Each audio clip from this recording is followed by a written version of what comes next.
Accomplishing the correct speed for a putt turns out to be the most important of the two aspects. Getting the line right is important, but getting the speed maybe 4 times more so.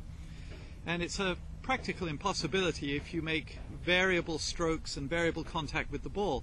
So find out where the middle of the putter is, the percussive center, or the sweet spot as it's more commonly called, by dangling the club and tapping it. It's not always where the marks on the putter are, so watch out. And try to develop a stroke that hits in the same place each time. Then you have a chance of getting the speed right. And then we actually have a resource for judging the speed that many people perhaps haven't noticed amongst the better golfers in the world. And this turns out not to be gender or age specific.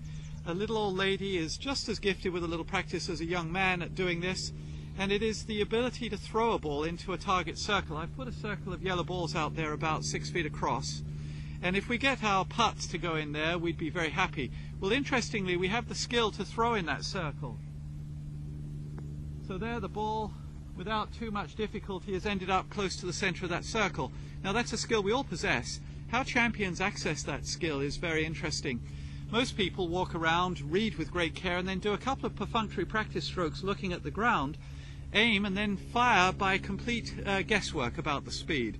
Now the good golfers, you'll see, read the green, and then before they hit the ball, they take a couple of practice strokes looking at the hole. And what they're doing is asking, does what they see and what they feel match? It's simply completing the sensory loop. When you threw that ball into that circle, or I did, you were looking at the circle, not your hand or the ball, and that allowed that sensory loop to be completed so that what you were seeing went through the eyes to the brain, back to the hand, and back to the target. That completion of that sensory loop allows us to judge the distance with significant accuracy. So if you do your practice strokes looking at the hole, your brain has an opportunity to make that same connection. Then, of course, walk up, aim, and look at the ball, and fire by memory. And interesting that there's no randomness about the way people tend to double-cross themselves. Usually they'll go a little softer than they were planning and find that really they should have stayed with their original guess. It turns out not to be a guess, it's quite well formed. So people often go a little softer, rarely do they go harder than they had planned, and you'll find very quickly that you should have stayed with the original guess. And just simply, if you happen to get it wrong, log that away in your head that under those conditions that wasn't the right speed. So I'll demonstrate.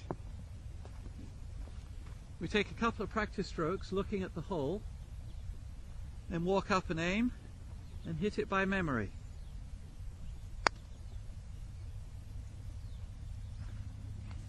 Well, it hit one of the yellow balls, so I might be accused of cheating, but the ball's certainly right in the middle of that circle, and I think it probably would have done.